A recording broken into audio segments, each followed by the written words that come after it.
Ngijwayele ukuthi mangingena ngithi ngumafavuke njengedangabani indoda eshisa yonke imizi yabathakathi ngesikhuni esisodwa somlilo. Indoda abayifaka emgodini wezingonyama yaphuma iphila. Indoda ke abayifaka emlilweni uvutha amalangabi yaphuma ingenamyoci. Ngivama ukusho kanjalo ke, kodwa ingane zakwethu ngoba umoya wami namhlanje uthe nje ukuba phansi ya. Zingane zakwethu ake nginibingelele. Ngifuna ukudlulisa nje amazwi enduduzo lapha emndenini wakaMvelase. Umndeni wakaMvelase ngifuna ukuthi Dudu, umndeni wonke wakaMvelase akuhlanga lungehlile.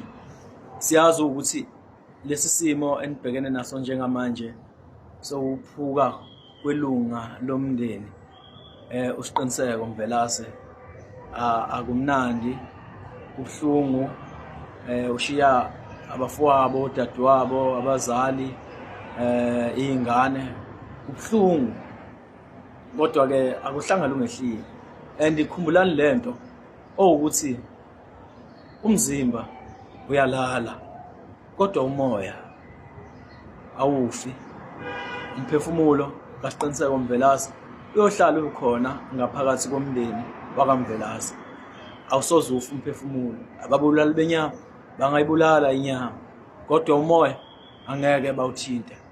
Ngithi ke Dudu wonke umndeni wakaMvelase, ngithi qhawe Mvelase siqiniseko lala ngokuthula ndoda amadoda, sengathi umphefumulo wakho ungalala ngokuthula. Bese ke ngibuya ngiqonda ngqo kubafowethu abakhona nje la ku social media bonke, ikakhulukazi laba abathi umuntu mabethi bamthanda bamsupporte uma enza into wrong. Bafowethu, sifikile isikhathi sokuthi asikhuleni sonke engqondweni. Uyabona umuntu zingane zakwethu umenza into wrong uyakhuzwa, akahlohlwa, because uma kufika isikhathi sokuthi ababulali benyama bayibulala inyama yobusungekho wena la, uzoba busy umhlohlo umuntu uthi uyamthanda, umhlohlo uthi uyinkunzi uyiqhawe, uyinkunzi uyiqhawe. Masebulawa lo muntu wena ukuphi? The question is, uma usubulawa lo mzimba wena ukuphi? Uyabona ukuthi uwe ubudayisa lo muntu? Uyabona ukuthi uwe lobuzonda lo muntu? Because umuntu uma umthanda awumvumeli ukuthi enze into wrong, ayigqugquzeleli into wrong akayenzayo. Zingane zakwethu, social media uma ucreator kwenzelwe ukuthi sikwazi ukuphila ngo social media, akwenzelwanga ukuthi sihambe ku social media sisenze izinto ezirong. Khumbula ku social media kunanemali ku social media. Ziningi izinto ongazenza, ungapromote ngisho umsebenzi wakho ngo social media. Udalelo lezo zinto social media, ngabe uFacebook, TikTok, Instagram, Twitter, everything at social media. Udalelo ukuthi abantu bacabange positive, benze izinto ezipositive ku social media. Kuzophusha negativity on social media, ngoba i-negativity ayisisindawo kunokuthi negativity isise phambili kodwa isise egodini. Zingane zakwethu asikhuleni, zingane zakwethu,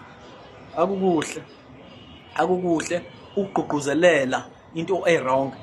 Umuntu menza into wrong uyamkhuza, menza into right umseke. Awukwazi ukuseka umuntu owenza into wrong. Ngaso sonke isikhathi umuntu umthanda, umenza into wrong mkhuze, umenza into right umseke. Sibona lapho ukuthi lo muntu uyamthanda, kodwa once waseka umuntu owenza into wrong uthi uyamthanda, umdayisa lo muntu, uyamzonda lo muntu.